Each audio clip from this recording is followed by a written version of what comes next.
బైబిల్లో దినవృత్తాంతాల 2వ గ్రంథము 15వ అధ్యాయము 7వ వాక్యాన్ని మనం చదువుకుందాం. దినవృత్తాంతాల 2వ గ్రంథం 15వ అధ్యాయం 7వ వాక్యం. కాగా మీరు బలహీనులు కాక ధైర్యము వహించండి, మీ కార్యాలు సఫలమవుతుంది. స్తోత్రం చెప్పండి అందరు గట్టిగా గట్టిగా హల్లెలూయా. కాగా మీరు బలహీనులు కాక ధైర్యం వహించండి, అప్పుడు మీ కార్యాలు సఫలమవుతుంది. రాజైన ఆసా అనే రాజుతోనూ యూదా వారితోనూ దేవుని ఆత్మ మాట్లాడుతున్న మాట, దేవుడు సెలవిస్తున్న మాట, మీరు బలహీనులు కావద్దు, మీరు ధైర్యం వహించండి, అప్పుడు మీ కార్యాలు సఫలమవుతుంది. ప్రియమైన వారా, ఆ చరిత్ర మనం చదువుతుంటే దేశంలో ఎక్కడ చూసిన కలవరం, ఆ పట్టణాలు ఆ దేశంలో ఎక్కడ చూసిన కల్లోలం, ఎక్కడ చూసిన కలవరాలు, మనుషులు తమ పనిని చక్కబెట్టుకోవడానికి తిరుగులాడుతున్నప్పుడు సమాధానం లేని పరిస్థితి, జనములు పాడు చేస్తున్న సందర్భాలు, పట్టణాలను పాడు చేస్తున్న పరిస్థితి, దేశంలో ఎక్కడ సమాధానం లేదు, ఎక్కడ సమాధానం లేదు. కరువు కోరలో చిక్కుకొని, శ్రమల సుడిగుండాలో చిక్కుకొని, కలవరాల మధ్యలో కొనసాగిస్తున్న పరిస్థితులు. అప్పుడు దేవుడు మాట్లాడుతున్న మాట ఆసారాజుతో, మీరు బలహీనులు కాక ధైర్యంగా ఉండండి, మీ కార్యాలన్నీ సఫలమవుతుంది. ఆమేన్ చెప్పండి అందరు గట్టిగా. ఈ ప్రశస్త రాత్రి ఈ పట్టణంలో ఉన్న ప్రజలారా, ఈరోజు కలవరాల మధ్యలో కొనసాగించబడుతున్నారా? మనుషులు బాధించడం, పట్టణాన్ని పాడు చేయడం, ఈ పట్టణం అంటే ఆ పట్టణానికి పడకపోవడం, ఆ పట్టణం అంటే ఈ పట్టణానికి పడకపోవడం, ఆంధ్ర వాళ్ళంటే తెలంగాణకి నచ్చకపోవడం, తెలంగాణలో ఉన్న వాళ్ళకి ఆంధ్ర వాళ్ళంటే నచ్చకపోవడం, రాయలసీమలో ఉన్న వాళ్ళకి ఆంధ్ర వాళ్ళంటే నచ్చకపోవడం, ఇలా ఎన్నెన్నో సమస్యల మధ్యలో కొందరు మనుషుల్ని చంపుకుంటూ, మనుషులకు వ్యతిరేకంగా లేస్తూ కలవరాల మధ్యలో కొనసాగించబడుతున్నారేమో. ఎక్కడ చూసినా సమాధానం లేదు, ఎక్కడ చూసినా ప్రశాంతత లేదు. కొన్నిసార్లు న్యూస్ వింటూ ఉంటే మనం ఎక్కడున్నాంరా బాబు అనిపిస్తూ ఉంటుంది. నీచమైన కార్యక్రమాలు, నీచమైన పనులు, గతంలో మనం ఎన్నడూ వినని విషయాలు, వినడానికి అసహ్యాన్ని కలిగించే విషయాలు, మాట్లాడుకోవడానికి అది అసభ్యకరమైన విషయాలు లోకంలో ఎక్కడ చూసినా. ఇంట్లో ఉన్న నెమ్మదిగా ఉండలేకపోతున్నారు, బయట ఉన్న నెమ్మదిగా ఉండలేకపోతున్నారు, సంఘంలో నెమ్మదిగా ఉండలేకపోతున్నారు, సమాజంలో నెమ్మదిగా ఉండలేకపోతున్నారు. చదువుకున్న వాళ్ళు అలాగే ప్రవర్తిస్తున్నారు, చదువు లేని వాళ్ళు అలాగే ప్రవర్తిస్తున్నారు.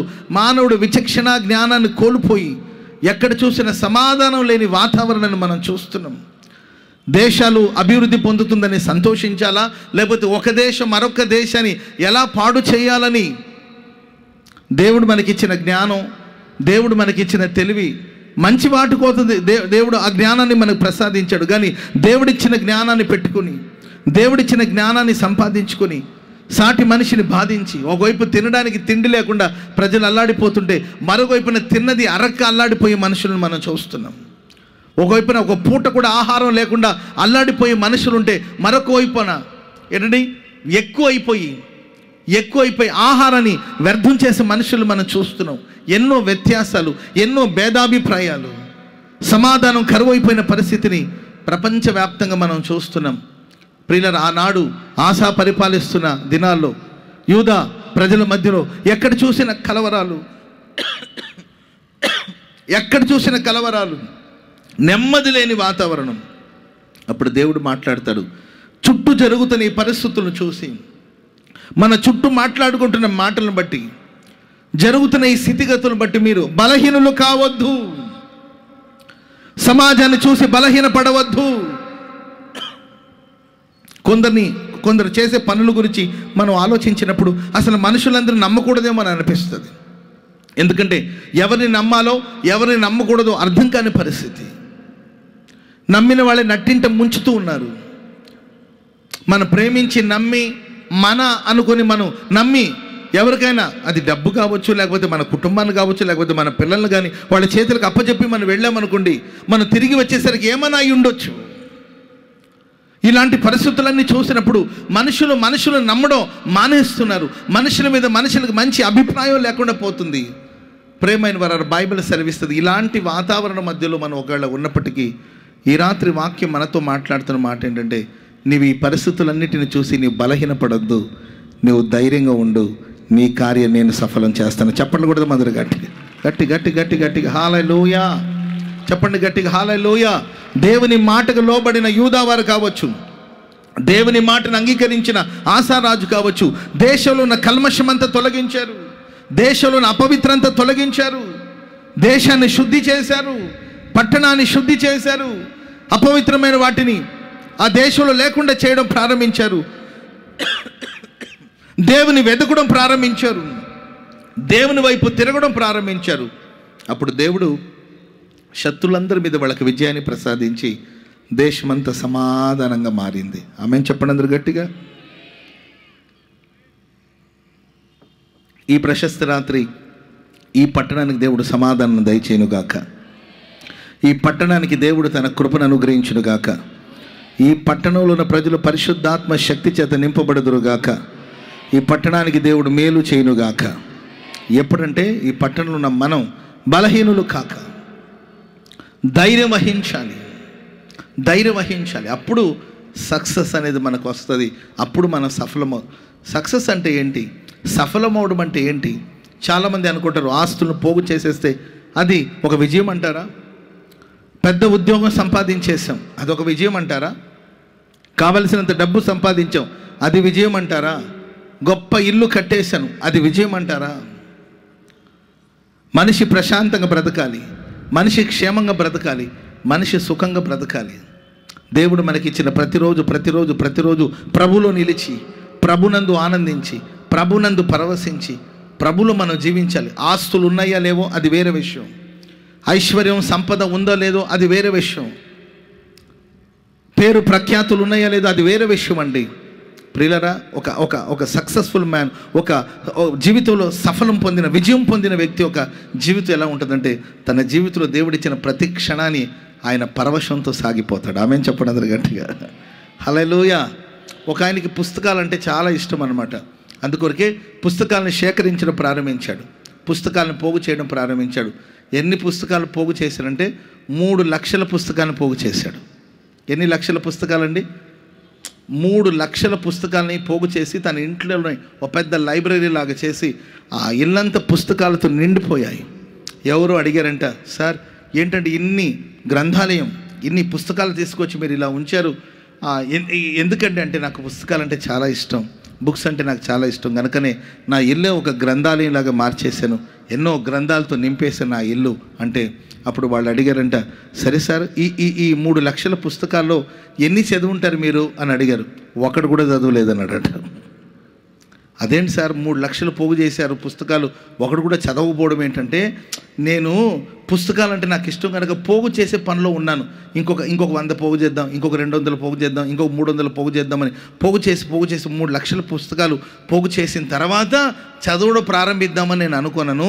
పూర్తిగా పుస్తకాలన్నీ వచ్చి చేరిందేమో కానీ నా కంటి చూపు పోయిందనమాట. ఈరోజు ధన సంపాదనమే సక్సెస్ అనుకుంటున్నారు, ధనాన్ని సంపాదించే పనిలోనే ఉంటున్నారు. దేవుడిచ్చిన ధనాన్ని ఎలా అనుభవించాలి, ఎలా వినియోగించాలి, దేవుడిచ్చిన జీవితం, ఆ జీవితాన్ని మనం ఎలా వెళ్ళబుచ్చాలి, ఆ జ్ఞానం లేకుండా మనిషి కొనసాగించబడుతున్నాడు. అందుకొరకే దినదినము కలవరాలు, పోరాటాలు. దేని కొరకు పోరాటాలు? ఒక 60 సంవత్సరాలు, 70 సంవత్సరాలు, 80 సంవత్సరాల తర్వాత ఒకసారి నీ లైఫ్ని వెనుదిరిగి చూసుకుంటే, నీ జీవితంలో నీవు సంతోషంగా బ్రతికిన కాలం, నీవు ఆనందంగా బ్రతికిన సమయం ఎంత అని ఆలోచిస్తే కొన్నిసార్లు శూన్యంలాగే అనిపిస్తుందేమో. కనుక ప్రియమైన వాళ్ళరా, దేవుడు మన కార్యాలన్నీ సఫలం చేసి ఒక సక్సెస్ఫుల్ వ్యక్తిగా, ఒక సక్సెస్ఫుల్గా సాగిపోతున్న ఒక కుటుంబంగా నీ జీవితాన్ని ప్రభు నిలపాలంటే, మార్చాలంటే మనం ఏం చేయాలంటే బైబిల్ చెప్తుంది, బలహీనపడొద్దు, బలహీనతకు చోటు ఇవ్వద్దు, ధైర్యం వహించాలి. పరిశుద్ధ గ్రంథంలో ఉన్న భక్తుల చరిత్ర మనం చూస్తామండి. వాళ్ళు బలహీనపడలేదు. సింహం తన మీదకి వచ్చినప్పుడు బలహీనపడలేదు. సింహాన్ని చూసి, సింహం బలం ఎక్కడా, నా బలం ఎక్కడా, సింహాన్ని ఓడించగలుగుతానా లేదా, అని ఆలోచించి బలహీనపడలేదండి. ఎందుకంటే సింహపు నోట్ల నుండి తప్పించగలిగిన దేవుడు నా పక్షాన ఉన్నాడు. ప్రయత్నించడమే నా పని, పోరాడడమే నా పని, విజయం దేవుని స్వాధీనంలో ఉంది. కనుక దేవుడు నాకు ఈరోజు ఇచ్చిన ఈ పని, దీన్ని నమ్మకంగా చేయాలి. నాకు వ్యతిరేకంగా సింహం వచ్చింది, నేను సింహము చేతుల నుండి నా గొర్రెను విడిపించుకోవడానికి కోసం నేను ప్రయాణం చేస్తాను. ఆ సింహము చేతుల నుండి ప్రభు నన్ను విడిపించుకుంటాడు అని నమ్మి సింహాన్ని జయించాడు, ఎలుగుబంటిని జయించాడు. Praise the lord. గొల్యాతు అనే ఒక వ్యక్తి వచ్చాడండి దేవుని ప్రజలు దూషించడానికి.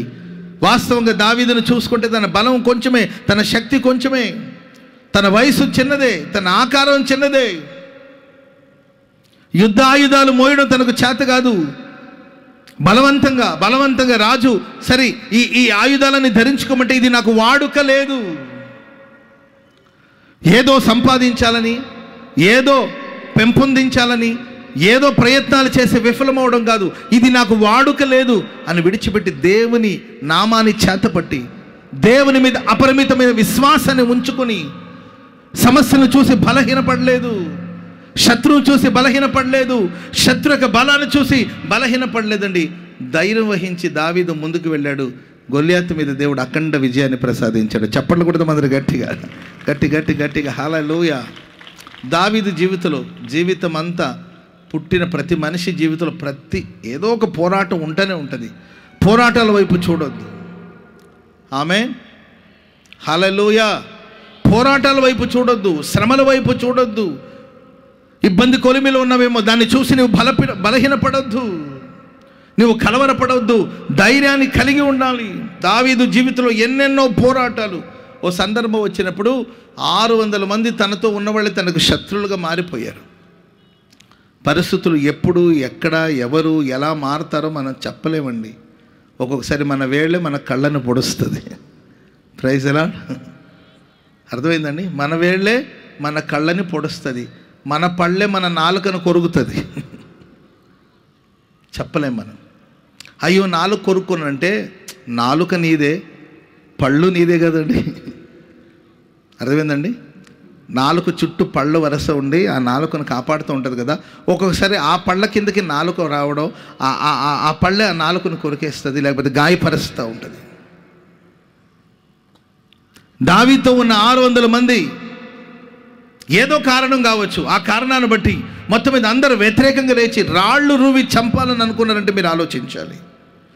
మనం కన్న పిల్లలే, మనం సంపాదించుకున్న మనుషులే, మనం స్థాపించిన సామ్రాజ్యమే వ్యతిరేకంగా లేయొచ్చు. కానీ ఎక్కడ భయానికి చోటు ఇవ్వలేదు, ఎక్కడ అధైర్యానికి చోటు ఇవ్వలేదండి. కన్నీళ్లు పెట్టుకున్నాడు, ప్రార్థన చేశాడు, దేవుని బట్టి ధైర్యం తెచ్చుకున్నాడు. చప్పట్లు కొడతా మంది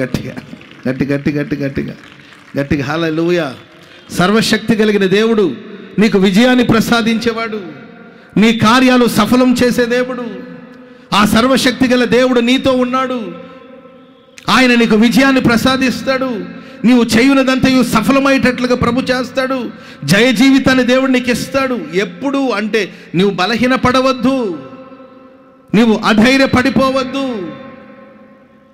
నువ్వు సందేహించొద్దు, సంశయానికి చోటు ఇవ్వద్దు.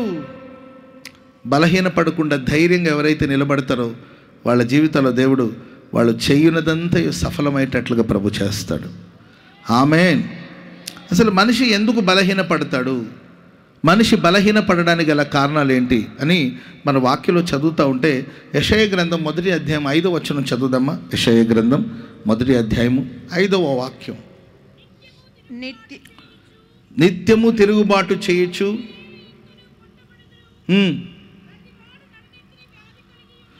ప్రతివాడి నడునెత్తి మీద వ్యాధి ఉన్నది, ప్రతివాని గుండె బలహీనం అయిపోయింది, అరికాలు మొదలుకు నడునెత్తిన వరకు స్వస్థత కొంచెమైనను లేదు. ఎక్కడ చూసిన గాయాలు, దెబ్బలు, పచ్చి పుండ్లు, పిండబడలేదు, కట్టబడలేదు, తైలముతో మెత్త చేయబడలేదు. ప్రియులారా, మనుషులు బలహీనులుగా మారడానికి, మనిషి యొక్క గుండె బలహీనం అవడానికి గల కారణాలంటే నడినెత్తి మీద వ్యాధి ఉంది మనిషికి, తలలో ఉంది జబ్బు, ఆ తలలో ఏర్పడిన ఆ జబ్బును బట్టి దేహం అంతా ఎక్కడ చూసిన గాయాలు, పచ్చి పుండ్లు. అందుకొరకే గుండె బలహీనమైపోతుంది. ఈరోజు నీవు బలహీనపడడానికి కారణం ఏంటి? నీ తలలో, నీ ఆలోచనలో ఉందండి సమస్య. అందుకొరకే మన ఆలోచనలన్నీ ఈ రాత్రి పరిశుద్ధపరచబడగలిగితే నా దేవుడు ఖచ్చితంగా మన గుండెను బలపరచబోతున్నాడు. చెప్పండి కూడా అందరూ గట్టిగా గట్టిగా గట్టిగా. తలలోనే ఆలోచన, మన మైండ్లో ఏదో రన్ అవుతూనే ఉంటుంది. అమెరికా అని అనుకోండి, మీ మైండ్ వెంటనే అమెరికా వెళ్ళిపోతుంది. అర్థమైందండి? గుంతకల్లు అన్నాను అనుకోండి, వెంటనే గుంతకల్లో ఉన్న గుంతలన్నీ వెతుకుతూ ఉంటారు. మనుషులు ఇక్కడ ఉంటాము కానీ మన మనసు ఎంతో వేగంగా ప్రయాణం చేస్తుంది. ఒక మనిషి ఆలోచనలు ఒక రోజులో ఒక మనిషికి ఇంచుమించు 60,000 ఆలోచనలు వస్తాయంట. ఎన్ని ఆలోచనలు అండి? 60,000 ఆలోచనలు తిరుగుతూనే ఉంటుంది. పనికి వచ్చేది ఏమైనా ఉందంటే పనికి మాలిన ఆలోచనలే ఎక్కువ. బాగుపడే ఆలోచనలు ఏమైనా ఉందంటే బాగుపడే కదండి. మనల్ని పాడు చేసే ఆలోచనలు ఎన్నో ఉంటాయి. వచ్చిన ఆలోచనలే మరలా మరలా మరలా మరలా మరలా మన తలలో తిరుగుతుండే. తలలో ఉంది వ్యాధి, తలలో ఉంది వ్యాధి. దేహమంతా గాయాలు, పచ్చి పుండ్లు, స్వస్థత లేదు. అందుకే గుండె బలహీనమైపోయింది. అందుకే వాక్యం సెలవిస్తుంది, మీరు బలహీనులు కావద్దు. మీ గుండె స్వస్థత పొందాలి, మీ ఆలోచనలు స్వస్థత పొందాలి, మీ దేహం స్వస్థత పొందాలి. Praise the lord. చెప్పండి గట్టిగా హల్లెలూయా. చెప్పండి గట్టిగా హల్లెలూయా. జీవితంలో ఎప్పుడో ఎక్కడో ఏదో ఏర్పడిన కొన్ని గాయాలు మనసులో ఉండిపోతుందండి. అందుకే క్షమించే మనస్సును మనం కలిగి ఉండాలి. యేసయ్య అందుకన్నాడు, నీ శత్రువును కూడా క్షమించమన్నాడు. క్షమిస్తే ఆ నిమిషంలో అయిపోతుంది ఆ సమస్య. కానీ మనం క్షమించలేం. జ్ఞాపకం చేసుకోవాల్సిన మంచి విషయాలు జ్ఞాపకం చేసుకోరు. ఒక పర్సన్ మనతో పరిచయం, ఒక వ్యక్తితో మనకు పరిచయం ఉందనుకోండి, అతని ద్వారా మనం ఎన్నో మేలు పొందుంటాం, ఎన్నో ఉపకారాలు పొందుంటాం. కానీ అవి ఏవి మనకు గుర్తుకురావు. ఆ మనిషి అన్న మాటలు, బాధించిన మాటలు, దూషించిన మాటలు, అది మన మనసులో మనం నింపేసుకుంటాం. అది మనసులో ఉండిపోతుంది. అది లోలోపల మనల్ని బలహీనపరుస్తూ ఉంటుంది. శాంసన్ చరిత్ర మనం చూస్తాం. శాంసన్ చరిత్ర, శాంసన్ని మనం సక్సెస్ఫుల్ పర్సన్ అని చెప్పలేము. ఎందుకంటే 20 సంవత్సరాలు ఇశ్రాయేల్ ప్రజలకి ఆయన 20 సంవత్సరాలు ఇశ్రాయేల్ ప్రజలకు న్యాయాధిపతిగా ఉన్నాడు. ఆయన వాళ్ళు బానిసలుగానే ఉన్నారు. న్యాయాధిపతుల గ్రంథాన్ని మనం చదువుకుంటూ వస్తే న్యాయాధిపతుల గ్రంథంలో ఏ న్యాయాధిపతి పరిపాలిస్తున్నా ఒక్క యుద్ధమే జరుగుతుంది. ఆ తర్వాత ఒక 40 సంవత్సరాల దేశం నెమ్మదిగా ఉంటుంది. రోజు యుద్ధాలు కాదు, ఒక యుద్ధమే. ఒక యుద్ధం జరిగిన తర్వాత దేశమంతా నిమ్మళం అయిపోతుంది. ఆ 40 సంవత్సరాలు కావచ్చు, 30 సంవత్సరాలు కావచ్చు, దేశమంతా ప్రశాంతంగా ఉండేది. కానీ ఈ శాంసన్ చరిత్ర మీరు తీసుకుంటే ఎన్నిసార్లు యుద్ధాలు చేస్తాడో, ఎన్నిసార్లు పోరాడతాడో, ఎన్నిసార్లు గొడవలు పెట్టుకుంటాడో, ఎన్ని గొడవలు పెట్టుకున్నా, ఎన్ని యుద్ధాలు చేసినా దేశానికి ఏం మంచి జరగలేదు, ప్రజలకేం మంచి జరగలేదు. ఆ ప్రజలు బానిసలుగానే ఉన్నారు. ఆ ప్రజలు బానిసత్వంలోనే బ్రతుకుతున్నారు. పేరుకే ఇశ్రాయేల్ ప్రజలకు ఒక న్యాయాధిపతి, కానీ అతని ఆధ్వర్యంలో, అతని పరిపాలనలో, అతని నాయకత్వంలో ప్రజలకి నెమ్మది లేదు. అతని నాయకత్వంలో ప్రజలకి క్షేమం లేదు. అతని నాయకత్వంలో ప్రజలకి సంతోషం లేదు. ఈరోజు కొంతమంది కష్టపడుతున్నారు, ప్రయాసపడుతున్నారు. నీ కుటుంబానికి నీవు సమాధానాన్ని అందిస్తున్నావా? నీ ద్వారా నీ కుటుంబం ప్రశాంతంగా ఉంటుందా? నీ ద్వారా నీ కుటుంబంలో ఉన్న వాళ్ళందరూ ఆనందిస్తున్నారా? బైబిల్లో ఎన్నో సందర్భాలు మనం చూస్తాం. యెహోషువ అంటాడు, నేను నా ఇంటి వారు యెహోవాను సేవిస్తాం. స్తోత్రం చెప్పండి అందరూ గట్టిగా. ఒబేదేదోము అనే ఒక వ్యక్తి ఉన్నాడండి. ఒబేదేదోమును బట్టి 3 నెలలు అతని ఇంట దేవుని మందసం ఉండడం వల్ల దేవుడు ఒబేదేదోమును ఆశీర్వదించాడు, తన ఇంటి వారిని ఆశీర్వదించాడు. మనం ఆశీర్వదించబడ్డమే కాదు, మన కుటుంబం అంతటికి ఆశీర్వాదాన్ని అందించేవారుగా మనం మారాలి. అబ్రహామును బట్టి ఇస్సాకు, ఇస్సాకును బట్టి యాకోబు, యాకోబును బట్టి 12 గోత్రపు వారు ఆశీర్వదించబడ్డట్లు బైబిల్లో మనం చూస్తున్నాం. మన కుటుంబానికి మనం ఏం అందిస్తున్నాం? మన కుటుంబానికి ఆస్తులు పోగు చేస్తున్నారు, ఐశ్వర్యాన్ని పోగు చేస్తున్నారు, డబ్బును పోగు చేస్తున్నారు, కానీ ఆశీర్వాదాన్ని సమకూరుస్తున్నామా? మన ద్వారా మన పిల్లలకి క్షేమం కలుగుతుందా? కొంతమంది చెప్పేది ఏంటంటే, నా పిల్లల కోసమే కదా ఈ కష్టాలు అని. సరే, కష్టపడుతున్నావు, ఆ కుటుంబానికి సంతోషాన్ని అందిస్తున్నావా? శాంసన్ పరిపాలించాడు కానండి, ఆ దేశంలో ఉన్న వాళ్ళకి నెమ్మది లేదు. శాంసన్, ఏం చేస్తున్నావు నీవు? ఎందుకు వెళ్ళావు? ఫిలిష్తీయుల దేశంలోకి ఎందుకు వెళ్ళావు? వాళ్ళు మన ఏలికలు కదా, మనం వాళ్ళకి బానిసలు కదా, ఎందుకు వెళ్ళావు నీవు? ఎందుకు ఇలాంటి పనులు చేసి వచ్చి మా మా మా మా మా సమస్యలుగా ఎందుకు మారుతున్నావు అంటే శాంసన్ చెప్పిన సమాధానం ఏంటంటే, వాళ్ళు నాకు చేసినట్లు నేను వాళ్ళకి చేశాను. వాళ్ళు నన్ను ఇబ్బంది పెట్టారు, నేను వాళ్ళని ఇబ్బంది పెట్టాను అంటాడు. వాళ్ళు నిన్ను ఏమి ఇబ్బంది పెట్టారు అని మనం ఆలోచించి చూస్తే, వాక్యాన్ని గమనిస్తూ ఉంటే, ప్రేమైన ఎవరినో ప్రేమించాడు, ఇది కామన్ అయిపోయింది కదండి. తప్పక నాకు ఒక గర్ల్ ఫ్రెండ్ ఉండాలని కుర్రోళ్ళు, తప్పక నాకు ఒక బాయ్ ఫ్రెండ్ ఉండాలని ఆడపిల్లలు. దరిద్రమైన కల్చర్ ఏంటండి? ప్రేమ అనే కార్యక్రమాలు ఉండి సరే దాంట్లో నమ్మకంగా ఉంటున్నారంటే అర్థమైందండి. ఈ ఫోన్లో ఒకటితో మాట్లాడుతుంటుంది, ఈ ఫోన్లో ఇంకొకటితో మాట్లాడుతుంటుంది. ఆడేమన్నా తక్కువ తిన్నాడా అంటే ఆడు అట్లాగే ఉంటున్నాడు, ఏమీ అట్లాగే ఉంటుంది. సరే ప్రేమించాడు, సరే ప్రేమించినాడు గుట్టుగా ఉండి పెళ్లి చేసుకుని ప్రశాంతంగా ఉన్నాడంటే ఇతని తొందరపాటు వల్ల, ఇతని ఆవేశం వల్ల ప్రియులరా శాంసన్ ఇష్టపడిన అమ్మాయిని తీసి ఇంకొకరికి ఇచ్చి పెళ్లి చేసేసారు. కోపంతో రగిలిపోయాడు. కోపంతో రగిలిపోయి వెళ్ళి ఫిలిష్తీయుల దగ్గరికి వెళ్ళి 300 నక్కలను పట్టుకొని వాటి ద్వారా వాళ్ళ పొలాలన్నింటిని తగలబెట్టేశాడు. పిచ్చి పిచ్చి పనులు ఈరోజు కొందరు చేసే పనులు, పిచ్చి పిచ్చి పనులు, చేతులు కోసేసుకోవడం. ఒకరోజు నా దగ్గరకు వచ్చాడండి, గొంతు కోసుకొని వచ్చేసాడు డైరెక్ట్గా. ఇంకొంచెం షార్ప్గా కోస్తుంటే బాగుండేదేమో, ప్రాణాలు పోయిండేది. కన్న తల్లిదండ్రులు ప్రేమించి పెద్ద చేసి చదివించి అతనికి ఒక మంచి భవిష్యత్తును కల్పించాలంటే ఎప్పుడో 3 నెలలు 2 నెలలు 4 నెలలు పరిచయమైన అమ్మాయి కోసం గొంతు కోసేసుకున్నాడు. ప్రాణాలు పోతే పిచ్చి పిచ్చి పనులు, బాధ్యత లేని పనులు. శాంసన్ నువ్వేం చేసావు మాకు?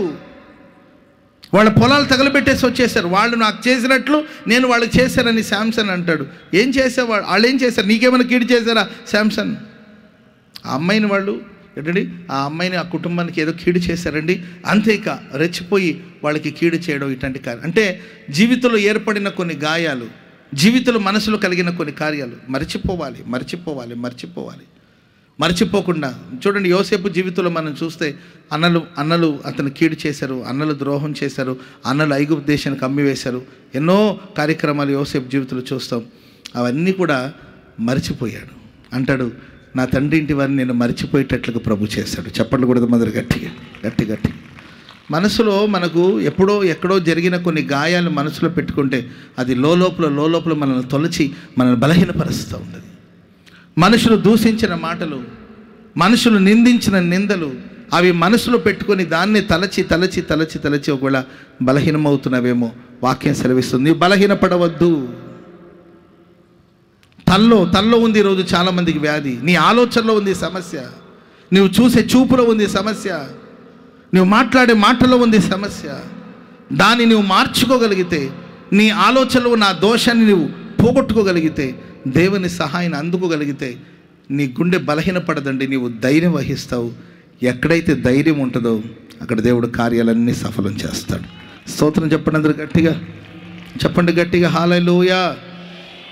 విలాప వాక్యాలు కూడా ఒక మాట ఉంటుంది. 2వ అధ్యాయం 6వ వచనం చదవండి. విలాప వాక్యాలు 2వ అధ్యాయం 6వ వచనం త్వరగా చదవండి. విలాప వాక్యాలు 2వ అధ్యాయం 6వ వచనం.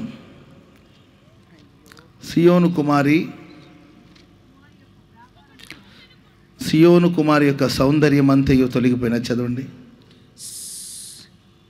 విలాప వాక్యాలు 2వ అధ్యాయం 6వ వచనం.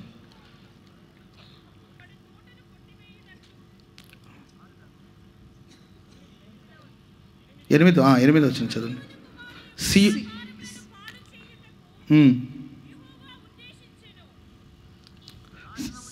సియోను కుమారి సౌందర్యం అంతయు తొలగిపోయాను. అది చదవండి అమ్మా, నేను చదువుతాను.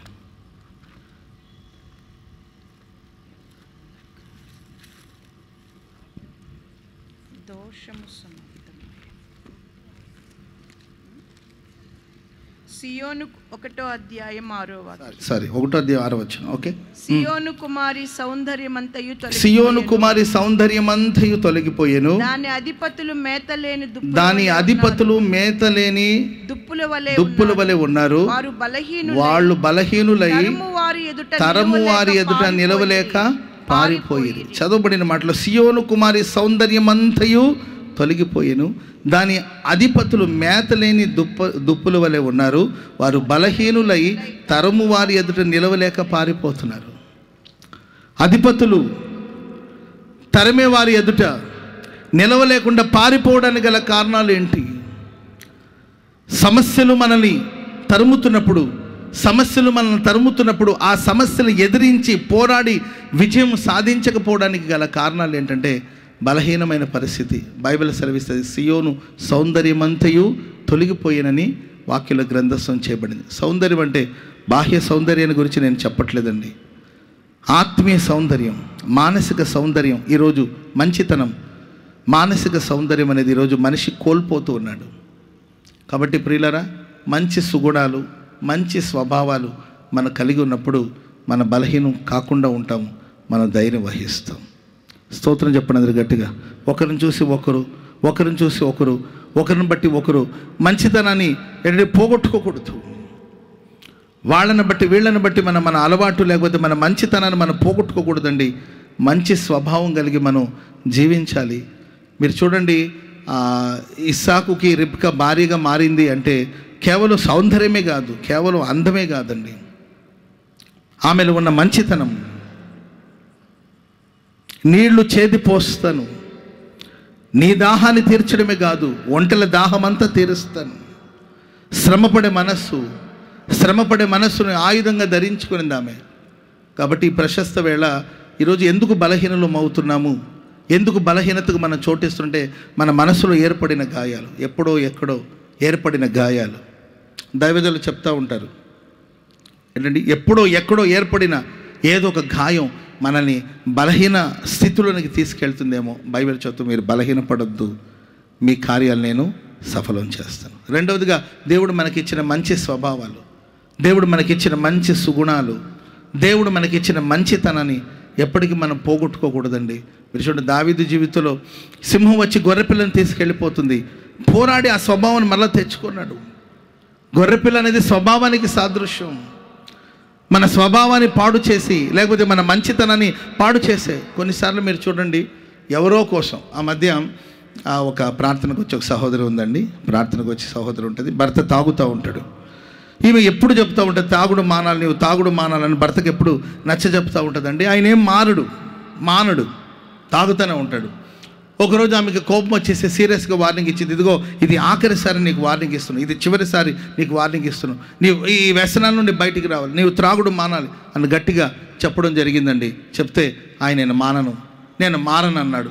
అక్కడే సీసా ఉంచారండి, మందు సీసా అక్కడ ఉందండి. అప్పుడు ఆమె చెప్తుంది, నీవు మాన్తావా లేదా అని అంటుంటే ఆయన నేను మానంటే సీరియస్గా ఆమె ఏం చేసేదంటే ఆ సీసా ఎత్తుకొని ఏమి తాగడం ప్రారంభించింది. సీసా మొత్తం తాగేసింది. ఆయన్ని ఆశ్చర్యపోయి, నేనైనా కొంచెం తాగుతాను, ఈ మనిషి ఏకంగా సీసా మొత్తం తాగేసింది. అంటే ఆయన్ని మార్చే ప్రాసెస్లో ఈమె మారిపోయింది. అర్థమైందండి? విచిత్రమైన విషయం చెప్పనండి. మరుసటి రోజు నుండి భర్త వచ్చేటప్పుడు గుమ్మం దగ్గర నిలబడి గమనిస్తూ ఉంటుంది. ఏంటమ్మా అంటే సీసా తేలేదా అంటుంది. అంటే ఆయన మార్చే ప్రాసెస్లో ఈమె మారిపోయింది. ఎవరినో మార్చే కార్యక్రమాలు నీ సౌందర్యం అంతటి నువ్వు పోగొట్టుకోవద్దు, నీ మంచితనం అంతటి నువ్వు పోగొట్టుకోవద్దు. ఎందుకు ఈరోజు బలహీనులుగా మారుతున్నారు? నీ ఆరంభం ఎలా ఉండేది? ప్రభులోకి వచ్చినప్పుడు నీ ఆరంభం ఎలా ఉండేది? నీ క్రీస్తుని అంగీకరించినప్పుడు నీ దివ్యమైన స్వభావాలు ఎలా ఉండుండేది? కానీ ఈరోజు చాలామంది జీవితాన్ని మనం చూస్తుంటే ఆ మంచితనాన్ని పోగొట్టుకొని, మంచి స్వభావాన్ని పోగొట్టుకొని, ఎవరో అలవాటుని నేర్చుకొని మత్సరపడడం, ఇలాంటి కార్యక్రమాలన్నీ కూడా కొందరు మనం చూస్తున్నాం. కనుక దేవుని బిడ్డలారా, సౌందర్యం అంటే బాహ్య సౌందర్యం కాదు. కొంతమంది ఉంటారు చూడడానికి ఏంటండి, నాకు తెలిసిన ఒక కుటుంబం పెళ్లి చూపులకు వెళ్ళొచ్చారు. అమ్మాయి చాలా చక్కగా ఉంటుంది, చాలా అందంగా ఉంటుంది. వాళ్ళ అత్తగారు, అయ్యా అందమైన కోడలు దొరుకుతుందయ్యా, నాకు చాలా సంతోషంగా ఉంది, నాకు పిచ్చిగా నచ్చేసింది అయ్యా అంటే, మీ అబ్బాయికి నచ్చిందమ్మా అని అడిగా నేను. మా అబ్బాయి సంగతి ఏంటో కానీ నాకు పిచ్చిగా నచ్చేసింది అయ్యా. అమ్మ పెళ్లి చేసుకుని నీవు కాదు కదా, మీ అబ్బాయి కదా అంటే, నాకైతే పిచ్చిగా నచ్చేసింది అయ్యా. అని చెప్పి అందమైన భార్యని తన కొడుకుకి ఇవ్వాలని చెప్పి ఇష్టపడి మొత్తం మీద వివాహం చేశారు. రూపమే అందంగా ఉందండి. ఆ ఇంట్లో అడుగుపెట్టిన తర్వాత ఆ అమ్మాయి చేష్టలు వింటుంటే సాధారణమైన విషయం కాదు. నరక యాతన. అంతేక భర్తను లెక్క చేయదు, వాళ్ళ అత్తగారిని లెక్క చేయదు, మామయ్యని లెక్క చేయదు. భర్తను చూసి కూసో అంటే కూసవలసింది, అంతేకాయన నువ్వు కూసో అంటే కూసవలసింది అంతే. ఇప్పుడు ఆ తల్లి వచ్చి ఏడుస్తుంది, అయ్యా మోసపోయామయ్యా, మోసపోయామయ్యా. అందరి మీద కేసు పెట్టేసిందంట. అత్త మీద కేసు పెట్టింది, ఆ తర్వాత భర్త మీద కేసు పెట్టింది, మామయ్య మీద కేసు పెట్టింది, ఆడపడుచుల మీద కేసు పెట్టింది, వాళ్ళ ఫ్యామిలీ మీద కేసులు పెట్టింది. మూల మీద ఒక ముసలాం ఉంటుంది వాళ్ళ ఇంట్లో పాపం, దాని మీద కూడా కేసు పెట్టిందంట. అయ్యా కేసులు పెట్టేశారు అందరి మీద. అంటే మీ అందరి మీద కేసులు పెడితే అర్థం ఉంది, కానీ ఆ ముసలిది ఏం చేసిందని నేను అడిగా. అప్పుడు వాళ్ళు అన్నారు, ఈ అమ్మాయి అటు ఇటు తిరిగేటప్పుడు ముసలోళ్ళు కదండి పాపం, వాళ్ళకి గాలి ఆడకో గాలి పోకో మొత్తం మీద అంటుందంట. ఈ అమ్మాయి వెళుతున్నప్పుడే అంటుంటుందంట. అనేసరికి చూసావా నన్ను చూసే నువ్వు ఇట్ అన్నావని ఆ మీద కూడా కేసు పెట్టింది. ఆ ముసలి దాన్ని జైల్లో తీసుకెళ్ళి ఏం చేయాలి చెప్పండి? అర్థమైందండి? వాళ్ళు అన్నారు నన్ను, అన్నయ్య చాలా బాధలు ఉండిపోయావు అన్నయ్య, మీరు కొంచెం వచ్చి సమస్యలను తీరేటట్లు ఒక ఉపవాస ప్రార్థన పెట్టండి అన్న మా ఇంట్లో వచ్చి, ఆ సైతాన్ని పోయేటట్లు అన్నారు. ఆ సైతాన్ సంగతి ఏంటో కనమ్మ, నన్ను కూడా కేసులు కలిపేటట్టున్నారు. బాహ్య సౌందర్యం, ఈరోజు బాహ్య రూపాన్ని గురించిన ప్రాధాన్యతను ఇస్తున్నారేమో, కానీ హృదయ స్థితి, మన అంతరంగం సౌందర్యంగా ఉంది. ఈరోజు ఈ అంతరంగ సౌందర్యాన్ని పోగొట్టుకుంటున్నారు కొంతమంది. బాహ్య సౌందర్యానికి ప్రాధాన్యతనిస్తున్నారు, ఆ అంతరంగ సౌందర్యాన్ని కోల్పోతున్నారు. అందుకే మనిషి బలహీనమైపోతున్నాడు. ఓ సమస్య వచ్చినప్పుడు, ఒక ప్రాబ్లం వచ్చినప్పుడు దానికి ధైర్యంగా నిలబడి ఎదిరించే శక్తి లేదండి. మనుషులు బలహీనమైపోతున్నారు. స్తోత్రం చెప్పండి అందరూ గట్టిగా. చిన్నప్పుడు ఎన్ని సమస్యలు వచ్చినా, ఎన్ని పోరాటాలు వచ్చినా, ఒకప్పుడు జనరేషన్ చూస్తే ఏ సమస్యలు వచ్చినా ధైర్యంగా ఎదుర్కొన్నాడు. ఇప్పుడు 10th క్లాస్ పాస్ అయితే ఏంటండి, 10th క్లాస్ పాస్ అయితే సంతోషం, 10th ఫెయిల్ అయ్యారనుకోండి అంతే, చనిపోవడం. చదువు ముఖ్యమా, జీవితం ముఖ్యమా? చదువు కన్నా జీవితమే కదా ముఖ్యము. చదువులో ఫెయిల్ అవ్వచ్చు, జీవితంలో గెలవాలి కదా. ఇంటర్మీడియట్ ఫెయిల్ అయ్యారు అనుకోండి అంతే, సూసైడ్ చేసుకోడు. మార్కులు తక్కువ వచ్చింది అనుకోండి, సూసైడ్ చేసుకోడు. ఎన్ని విచిత్రమైన విషయాలు. వాళ్ళ నాన్న డాక్టర్ చదివించాలనుకున్నాడండి. కృష్ణా డిస్టిక్లో, గుంటూరు దగ్గర కృష్ణా డిస్టిక్లో ఒక ఊరు ఉందండి.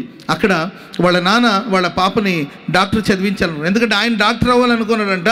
ఆయన డాక్టర్ అవ్వలేకపోయాడు. తన కూతురు డాక్టర్గా చేయాలని అనుకున్నాడు, ఆశపడ్డాడు. ఆయన ఆశ చదువుతావా లేదా అనేది నీకు అప్పగించిన విషయం. వాళ్ళ నాన్న తొందర చేశాడంటే, లేదమ్మా లేదు, నువ్వు చదువుకోవాల్సింది, డాక్టర్ చదువుకోవాల్సింది అని తొందర చేశాడు. అమ్మాయికి ఆ చదువు మీద ఇంట్రెస్ట్ లేదు, నాకు ఇంట్రెస్ట్ లేదని చెప్తే సరిపోతుంది కదా. దానికి ఆ అమ్మాయి వాళ్ళ నాన్నకి చెప్పలేక, వాళ్ళ నాన్న చదువుమంటున్నాడని, ఇది పెద్ద సమస్య. దానికోసం అమ్మాయి హాస్టల్లో ఊరేసుకొని చనిపోయింది. ఒక్కటే కూతురు. ఈరోజు యవనస్తుల హృదయాల్లో ధైర్యం లేదు, గుండె బలహీనమైపోతున్న పరిస్థితి. కుటుంబాలలో ధైర్యం లేదు, గుండె బలహీనమైన పరిస్థితి. భర్త చిన్న వయసులోనే చనిపోయిన చిన్నపిల్లలను పెట్టుకుని వాళ్ళని చదివించి గొప్ప చేసిన తల్లులు ఎందరో ఉన్నారు. చిన్న వయసులో పసిపిల్లలు ఒక ఇద్దరండి. భర్త చనిపోయాడు, జీవితకాలం అంతా తన బిడ్డల కోసం సాక్రిఫైస్ చేసుకొని జాగ్రత్త పడి, రెక్కలు ముక్కలేటట్లు కష్టపడి, పనిచేసి, ప్రయాసపడి పిల్లల్ని చదివించి గొప్ప స్థాయికి తెచ్చిన తల్లులు ఎందరో ఉన్నారు. కానీ ఇప్పుడున్న జనరేషన్లో రీసెంట్గా భర్త చనిపోయాడు, 2 పిల్లలు.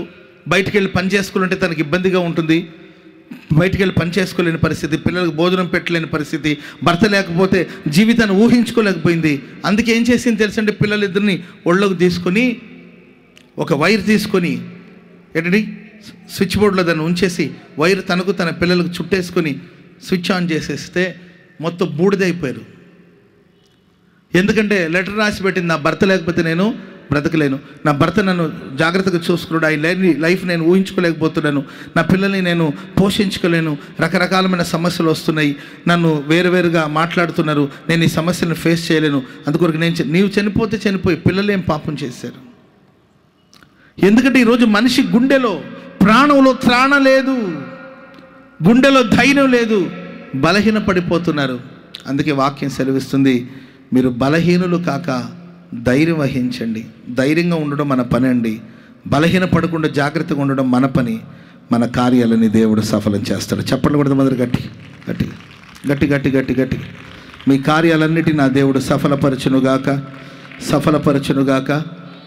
2-3 మాటలు చెప్పి నేను వర్తమానాన్ని ముగిస్తాను. మొదటి మాట త్వరగా చదవండి.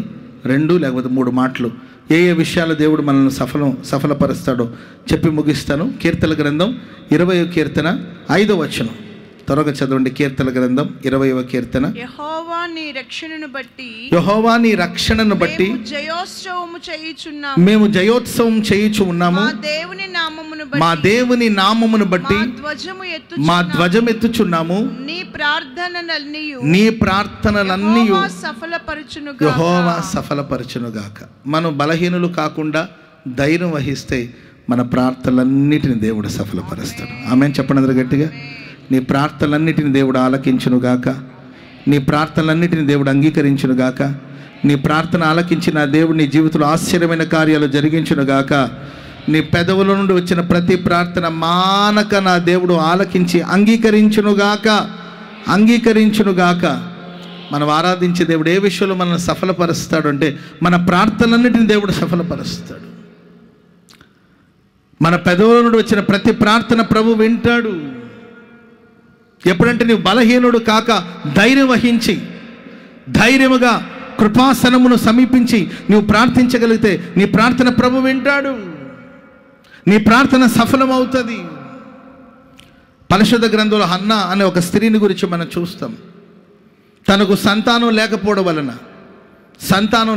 వలన సూటిపోటి మాటల చేత పెనిన్నానే ఆ స్త్రీ ఆమెను బాధపరుస్తుంది, వేదన పరుస్తుంది. కనుక మనుషులు మాట్లాడిన మాటలకు ఆమె బలహీన పడకుండా దేవుని మందిరానికి వెళ్ళి కన్నీళ్లు విడిచి ప్రభువులో ప్రార్థన చేసింది. ఈరోజు మనం ఎవరి మాట వింటున్నాం? ఎవరైనా మనుషులు మాట్లాడారనుకోండి, వాళ్ళ మీద పగ పెంచుకోవడం కాదు, వాళ్ళ మీద ద్వేషం పెంచుకోవడం కాదు, వాళ్ళతో పోట్లాడడం కాదు. ఆమెకున్న బలహీనతను బట్టి సూటిపోటి మాటలతో బాధిస్తున్నారండి. ఆమెతో గొడవకు దిగల్లా, ఆమెతో పోట్లాడడానికి దిగలేదండి. దేవుని మందిరానికి వెళ్ళి ఆమె కన్నీళ్లతో ప్రభువులో ప్రార్థన చేస్తే ఆకాశమందు దేవుడు ఆమె ప్రార్థన ఆలకించాడు. స్తోత్రం చెప్పండి అందరూ గట్టిగా, చెప్పండి గట్టిగా హల్లెలూయా. ఆమె దుఃఖముఖిగా ఉండుట మానేను అని బైబిల్లో రాయబడింది. ఆమె దుఃఖముఖిగా ఉండుట మానేను. అనవసరమైన విషయాల కోసం దుఃఖించి ప్రలాపించి మనుషుల మాటను బట్టి నీ హృదయాన్ని నువ్వు బలహీనపరుచుకుంటున్నావా? దేవుని వాక్కు ఆమె దగ్గరకు వచ్చింది, దేవుడు ఆమెతో మాట్లాడాడు, దేవుడు ఆమె ప్రార్థన విన్నాడు. వెంటనే ఆమె దుఃఖముఖిగా ఉండటం మానేను అని వ్రాయబడి ఉంది. సంతోషంగా వెళ్ళింది ఆమె. ఆ తర్వాత దేవుడు ఆమెకి గర్భఫలాన్ని ఇచ్చాడు. కనుక ప్రియమైన వాళ్ళారా, మన జీవితంలో ఎన్నో అవసరాలు ఉండొచ్చు, మనకెన్నో బలహీనతలు ఉండొచ్చు, మనకెన్నో అనారోగ్యాలు ఉండొచ్చు, మనకెన్నో పోరాటాలు ఉండొచ్చు. వీటన్నిటి మధ్యలో నీవు బలహీనతకు చోటు ఇవ్వకుండా నువ్వు సంతోషంగా ఉండడం నేర్చుకోవాలి, సమాధానంగా ఉండడం నేర్చుకోవాలి, ప్రశాంతంగా ఉండడం నేర్చుకోవాలి. ప్రభు మీద విశ్వాసం ఉంచి ప్రార్థించడం ప్రారంభించాలి. అప్పుడు దేవుడు మన కార్యాలు సఫలం చేస్తాడు. ప్రియమైన వాళ్ళారా, ఆమె ప్రార్థన దేవుడు ఆలకించాడు, ఆమె ప్రార్థన దేవుడు సఫలపరిచాడు. ఆమెకి సమూయేలు లాంటి కొడుకుని దేవుడు దయచేశాడు. ఆమె చెప్పండి అందరూ గట్టిగా. దాను మొదలుకొని బేర్షెబ వరకు సమూయేలు కీర్తి విస్తరించి వ్యాపించినట్లు బైబిల్లో మనం చూస్తున్నాం. నాతో చాలామంది అంటుంటారు, పాస్టర్ గారండి ప్రార్థన చేయండి, నాకు సమూయేలు లాంటి కొడుకు పుట్టాలని. ఎలాంటి కొడుకు పుట్టాలంటండి?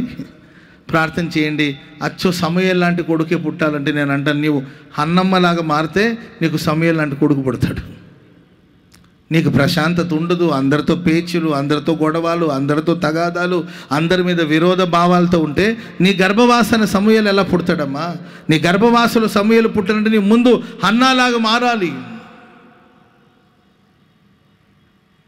అప్పుడు సమూయేలు కుమారుని దేవునికి దయచేస్తాడు. ప్రేమైన వాళ్ళారా, మన బలహీనులు కాకుండా ధైర్యం వహిస్తే మనం ఆరాధిస్తున్న దేవుడు మన ప్రార్థనలన్నింటినీ సఫలం చేస్తాడు. ఆమెన్ చెప్పండి అందరూ గట్టిగా గట్టిగా హల్లెలూయా. హిజ్కియా అనే రాజు గురించి బైబిల్లో మనం చదువుతాం. శత్రు విర్రవేగి వ్యతిరేకమైన మాటలన్నీ మాట్లాడి విరుద్ధంగా లేచి హిజ్కియా రాజుని నీచంగా మాట్లాడి దేవుని నామాన్ని దూషించి ప్రజల్ని బలహీనపరిచి ఇలాంటి మాటలతో దాడులు చేస్తూ ఉన్నప్పుడు సమూయేలు హిజ్కియా రాజు ఏం చేశారంటే ఆ మాటలన్నీ తీసుకెళ్ళి దేవుని సన్నిధిలో ఆ కాగితాలను తీసుకెళ్ళి లేకపోతే ఆ లెటర్ తీసుకెళ్ళి దేవుని సన్నిధిలో పరిచి దేవుని సన్నిధిలో ప్రార్థన చేశారండి. దేవుడు ఆయన ప్రార్థన సఫలం చేశాడు. ఆ రాత్రి దేవుడు ఒక దూతను పంపిస్తే 1,85,000 మందిని దేవుడు ఆ దూత హతమార్చినట్లు లేఖనాలు మనం చూస్తున్నాం. తెల్లారి లోపల దేవుడు గొప్ప విజయాన్ని ప్రసాదించారు. ఆమె చెప్పండి అందరూ గట్టిగా. విరుద్ధమైన కార్యాలు, వ్యతిరేకమైన కార్యాలు, విరుద్ధమైన పోరాటాలు ఒకవేళ నీ జీవితంలో ఉన్నాయేమో, నువ్వు ప్రార్థించగలిగితే, బలహీన పడకుండా నువ్వు ప్రార్థించగలిగితే నా దేవుడు నీ ప్రార్థనలన్నిటినీ సఫలపరచునుగాక. హిజ్కియా రాజుకు ఒక వ్యాధి వచ్చింది, అనారోగ్యం వచ్చింది. ఆ అనారోగ్యంలో అల్లాడిపోయి కలవరపడిపోయి ఆయన మనుషుల వైపు చూడకుండా గోడ తట్టు తిరిగి ప్రార్థన చేశాడు. ప్రవక్త వచ్చి ఒక మాట చెప్పాడు, హిజ్కియా ఇక నువ్వు చనిపోతావు, నువ్వు మరణిస్తావు, నీ ఇంటిని చక్కబెట్టుకోమని చెప్పి దైవజనుడు వెళ్ళిపోతున్నాడండి. అప్పుడు గోడ తట్టు తిరిగి ప్రార్థన చేశాడు. ఇక చనిపోతానులే అని ఫిక్స్ అయిపోయి, ఇక మరణిస్తానులే అని ఫిక్స్ అయిపోయి చనిపోతున్నాను అలా డీలా పడిపోలేదండి. ప్రార్థించడానికి ధైర్యం వహించాడు. దేవుని వైపు తిరగడానికి ధైర్యం వహించాడు.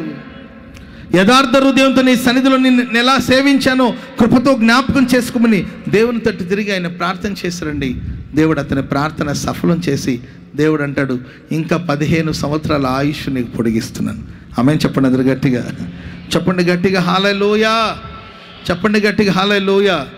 ఈ ప్రశస్త రాత్రి అనారోగ్యపు మధ్యలో ఉన్నారా? పోరాటాల మధ్యలో ఉన్నారా? మీరు బలహీనపడవద్దు, కలవరపడవద్దు, ధైర్యం వహించండి. మీ కార్యాలన్నీ దేవుడు సఫలం చేస్తాడు. ఆమెన్ చెప్పండి అందరు గట్టిగా. ఒక బ్రదర్ సాక్ష్యం అండి ఇది. ఒక బ్రదర్ సాక్ష్యం. ఆయన మిలిటరీలో పనిచేస్తూ ఉంటారు. ఆయనకి కిడ్నీలో సంథింగ్ ఏదో ప్రాబ్లం వచ్చి ఇన్ఫెక్షన్ వచ్చేసి కిడ్నీలు 2 పాడైపోవచ్చింది. కనుక ఇక బతకడం కష్టం అని చెప్పి డాక్టర్లు చెప్పారంటండి. అందుకొరకే సరే బాబు మిలిటరీ నుండి ఇంటికి వెళ్ళిపోమని చెప్పి అతని ఇంటికి పంపించడం జరిగింది.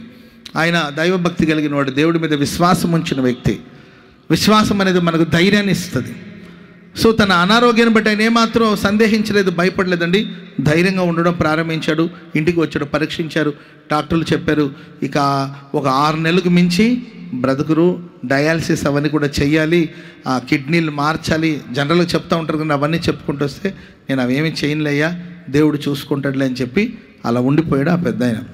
అలా ఉండిపోతే 6 నెలలు అయిందండి, సంవత్సరం అయింది, 2 సంవత్సరాలు అయింది, ఆరోగ్యంగానే ఉన్నాడు. Praise the lord.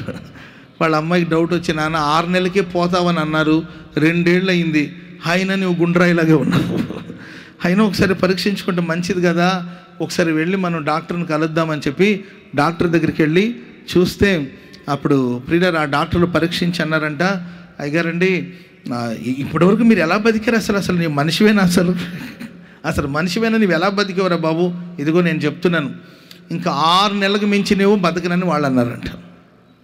అప్పుడు ఈయన కంగారు పడకుండా సరేనయ్యా దేవుడు ఉన్నాడని చెప్పి తిరిగి వచ్చేసాడు. 6 నెలల తర్వాత ఆ డాక్టర్ గారు గుండెపోటు వచ్చి ఆయన పోయాడంట. సరే సంవత్సరం తర్వాత మరలా వాళ్ళ అమ్మాయి మరలా, ఆడపిల్లలకు తండ్రి ఎంత ప్రేమ ఎక్కువ కదండి, నాన్న ఒకసారి పరీక్షించుకుందాం అంటే, వద్దులే అమ్మాయి, మొన్న వెళ్ళి పరీక్షిస్తేనే పాప ఆయన గుండెపోటు వచ్చి ఆయన పోయాడు, నేను బాగానే ఉన్నాను. మరలా ఎందుకమ్మా అని చెప్తే, లేదు నాన్న మరలా వెళ్ళి టెస్ట్ చేయించుకుందామని చెప్పి మరలా ఇంకో డాక్టర్ దగ్గరికి వెళ్తే అప్పుడు డాక్టర్లు అంతా పరీక్షించి వాళ్ళు చెప్పిన మాట ఏంటంటే, వాస్తవంగా నీవు ఎప్పుడుగో చనిపోవాల్సింది, కానీ ఇప్పటి వరకు నీవు ఉన్నావు అంటే వాస్తవంగా నీ 2 కిడ్నీలు పాడైపోయింది, కానీ నీవు బలహీన పడకుండా నాకేం కాదు, నేను బాగుంటాను, నేను ఆరోగ్యంగా ఉంటాను, నా దేవుడు నన్ను బాగు చేస్తాడు, నా దేవుడు నన్ను బ్రతికిస్తాడని నువ్వు నమ్ముతున్నావు కదా, ఆ నమ్మకమే నీకు స్వస్థతనిస్తూ ఉంది. చెప్పలు కూడా మొదలు గట్టిగా. ఆ నమ్మకమే నీకు ఆరోగ్యాన్ని ప్రసాదిస్తుంది. కాబట్టి ప్రియమైన వాళ్ళరా, ఎన్ని పోరాటాలను ఉన్నాయి, బలహీనపడవద్దు, ప్రార్థించు. ప్రార్థన విజ్ఞాపనముల చేత కృతజ్ఞతాపూర్వకంగా మీ మనవులు దేవునికి తెలియచేయండి. దేని గురించి చింతించొక్కడి, దేని గురించి చింతపడవద్దు. ప్రభునందు ఆనందించండి. ప్రార్థన విజ్ఞాపనముల చేత కృతజ్ఞతాపూర్వకంగా ప్రభుకు చెప్పండి. మీ విన్నపాలని ప్రభుకు తెలియచేయండి. అప్పుడు సమస్త జ్ఞానానికి మించిన దేవుని సమాధానం మన హృదయాన్ని ఏలుబడి చేస్తుందని వాక్యం సెలవిస్తుంది. హిజ్కియా గోడ తట్టు తిరిగి ప్రార్థన చేశాడు. దేవా చనిపోతామని దేవుడు కూడా చెప్పాడు. ప్రవక్త ఆ మాట చెప్పాడు. దేవుని తట్టు గోడ తట్టు తిరిగి, దేవా యథార్థ హృదయంతో నీ సన్నిధిని నేను ఎలా నడుచుకున్నాను, కృపతో నన్ను జ్ఞాపకం చేసుకోమని చేసిన చిన్న ప్రార్థన 15 సంవత్సరాల ఆయుష్ పొడిగించబడింది. స్తోత్రం చెప్పండి అందరూ గట్టిగా. ఈ రాత్రి నా దేవుడు అలాంటి ఆరోగ్యాన్ని నీకు ప్రసాదించును గాక, నీ ఆయుష్ను పొడిగించును గాక, నీకు క్షేమాన్ని ప్రభు కలిగించును గాక. మనం ఆరాధించే దేవుడు ప్రార్థన చేస్తే మన ప్రార్థనలన్నీ సఫలం చేసే దేవుడు. ఆమేన్, ఆమేన్. రెండో మాట కూడా త్వరగా చదవండి. యెషయా గ్రంథం 26వ అధ్యాయం 12వ వాక్యం. తొందరగా చదవాలి. యెషయా గ్రంథం 26వ అధ్యాయం 12వ వాక్యం. యెహోవా నీవు మాకు సమాధానము స్థిరపరచుదు. దేవా నీవు మాకు సమాధానాన్ని స్థిరపరచున్నావు. నిజముగా నీవు మా పక్షమున నుండి, నీవు మా పక్షమున ఉండి మా పనులన్నిటిని నువ్వు సఫలపరచెదవు. ప్రియులారా, ఒకటి మన ప్రార్థన సఫలపరుస్తాడు. రెండవదిగా మన పనులన్నిటిని, మనం చేసే సర్వ ప్రయత్నాల్ని దేవుడు సఫలపరుస్తాడు. ఆమేన్ చెప్పండి అందరూ గట్టిగా. నీవెక్కడుంటే అక్కడ నీవు చేయునదంతే సఫలమగునుగాక. హల్లెలూయా. యోసేపును బట్టి పోతిఫరు ఇంటిని దేవుడు ఆశీర్వదించాడు. అతని చేతిలో దేవుడు సమస్తాన్ని సఫలపరుస్తూ వచ్చాడు. ఇంట్లో ఉంటే ఇంట్లో ఆశీర్వాదం, పొలంలో ఉంటే పొలంలో ఆశీర్వాదం. యాకోబు అంటాడండి లాబాను చూసి, నేను రాకముందు నీకు కలిగింది కొంచెమే, నేను వచ్చిన తర్వాత నన్ను బట్టి నా దేవుడు నిన్ను ఆశీర్వదించాడు. స్తోత్రం చెప్పండి అందరూ గట్టిగా. నన్ను బట్టి నా దేవుడు నిన్ను ఆశీర్వదించాడు. నువ్వు బలహీనపడకుండా ధైర్యం వహించగలిగితే నీవు చేసే సర్వ ప్రయత్నాలు దేవుడు ఆశీర్వదిస్తాడు. నీవే పని చేస్తున్నావు అనేది కాదు ముఖ్యం. గొప్ప పని చేస్తున్నామా, చిన్న పని చేస్తున్నామా, ఇది పెద్ద ఉద్యోగమా, చిన్న ఉద్యోగం, ఏ ఉద్యోగం చేస్తున్నావు అనేది కాదు ముఖ్యం. మన ఊర్లో ఆ పని చేయాలంటే సిగ్గుపడతారు. ఇప్పుడు విదేశాల్లో కొంతమంది ఉన్నారు. అక్కడ ఏం పని చేస్తుంటారంటే, కొంతమంది రెస్టారెంట్లో పని చేస్తూ ఉంటారు. అది చిన్న పని ఏం కాదు. కొంతమంది పెట్రోల్ బంక్లో ఆయిల్ పట్టిస్తూ ఉంటారు అనమాట, పెట్రోల్ బంక్లో పనిచేస్తూ ఉంటారు. కొంతమంది ఏమో రెస్టారెంట్లో పనిచేస్తూ ఉంటారు. అదే పని ఇక్కడ చేయాలంటే మనకు సిగ్గుచేటు అనమాట. ఆ పెట్రోల్ బంక్లో పని చేయడం ఏంటి అని అనుకుంటారు. రెస్టారెంట్లో పని చేయడం అంటే గ్లాసులు కడగడం ఏమో అనుకుంటారు కొంతమంది. ఏంటంటే పెద్ద పెద్ద చదువుకొని తప్పదు, అక్కడికి వెళ్ళి చదువుకుంటూ పార్ట్ టైం జాబు, ఏం జాబ్ చేస్తుంటారో చిన్న వర్క్ చేస్తూ ఉంటారు. ఏ పని చేస్తావనేది కాదు ముఖ్యం. నీవే పని చేసినా ఆ పనిలో నీ పనులన్నిటిని దేవుడు సఫలపరుస్తాడు. చెప్పండి కూడా దేవునికి స్తోత్రం చెప్పండి అందరు గట్టిగా. యోసేపును బట్టి పోతిఫరు ఇల్లు ఆశీర్వదించబడింది. యాకోబును బట్టి లాబాను ఇల్లు ఆశీర్వదించబడింది. యాకోబు అంటాడు, నేను రాకమునుకు నీకు కలిగింది కొంచెమే, కానీ నా దేవుడు నన్ను బట్టి నిన్ను ఆశీర్వదించాడు. కాబట్టి దేవుని బిడ్డలు ఎక్కడుంటారో అక్కడ ఆశీర్వాదం. నేను ఎన్నో కుటుంబాలను చూస్తున్నాను. నాకు తెలిసిన ఒక కుటుంబం, అమ్మాయికి వివాహం సందర్భం వచ్చినప్పుడు, వివాహానికి సిద్ధం చేసి వివాహం చేస్తున్నప్పుడు నేను ఆ వివాహానికి వెళ్ళినప్పుడు ఈ పల్లెటూరులో ఎలా ఉంటుంది అమ్మాయి అని అనుకున్నాను. చదువుకున్న అమ్మాయి అండ్ ప్రార్థనకు వచ్చే అమ్మాయి, ఎంతో ప్రార్థన చేసుకునే అమ్మాయి. సో తనకు వివాహం చేశారు. సో వాళ్ళకున్న ఇబ్బందులు బట్టి, పోరాటాలు బట్టి మొత్తం మీద వివాహం చేశారు. తను అడుగుపెట్టిన ఇంట్లో సరిగా వసతులు కూడా లేవు. ఆ పెళ్ళికి వెళ్ళినప్పుడు అయ్యో ఈ అమ్మాయికి ఏమైనా కీడు జరిగిందా, ఈ అమ్మాయి ఈ ఊర్లో ఎలా మసులుకుంటుంది, ఎలా ఉంటుంది, ఇక్కడ ఇన్ని పోరాటాలు ఉన్నాయి కదా అని నేను భావించిన సందర్భాలు ఉన్నాయి. ఆ అమ్మాయికి చెప్పిన ప్రార్థన చేసుకోమ్మా, ఫీల్ అవ్వద్దు, మేము ఎంతో ప్రార్థన చేసాం, మరి ఈ గ్రామంలో నీవు ఉంటావని నేను అనుకోలేదు. మరి అబ్బాయికి ఏదో ఉద్యోగం కూడా లేనట్టుంది, ఇంట్లో వాళ్ళందరూ ఇల్లు కూడా చిన్నగా ఉన్నట్టుంది, మరి ఇంటి సభ్యులు కూడా పరిస్థితి కూడా అంతంత మాత్రంలో ఉంది, మరి ఎలా మసులుకుంటావు తల్లి, ప్రార్థన చేసుకున్నానా, ప్రార్థన చేస్తామని చెప్పేసి వచ్చేయడం జరిగిందండి. చాలా కాలం తర్వాత అనుకోకుండా మేము ఆ ఊరు వెళ్ళినప్పుడు నేను ఆశ్చర్యపోయానండి. ఆ ఇల్లు బహుగా ఆశీర్వదించబడింది. స్తోత్రం చెప్పండి అందరు గట్టిగా. ఆ ఇల్లు బహుగా ఆశీర్వదించబడింది. నేను వెళ్ళానన్న ఆ ఇరుగు పొరుగు వాళ్ళు చాలామంది వచ్చారండి. వాళ్ళందరూ మాట్లాడుతూ చెప్పిన మాట ఏంటంటే, ఈ అమ్మాయి రాకమునుపు ఇల్లు పరిస్థితి అంతంత మాత్రం ఉండేదయ్యా. ఈ అమ్మాయి ఉదయాన్నే సాయంత్రం ప్రార్థన చేస్తూ ఉంటుంది, దేవుని మీద విశ్వాసం ఉంచుతుంది.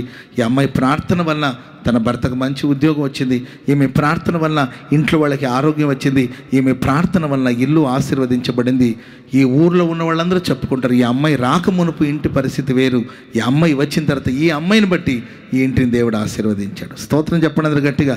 భర్త అదే సాక్ష్యం చెప్తాడు, నేను వివాహం చేసుకోక మునుపు నా జీవితం వేరుగా ఉండేది, కానీ ఈ అమ్మాయి నా లైఫ్లోకి వచ్చిన తర్వాత నా జీవితం మధురంగా మారింది.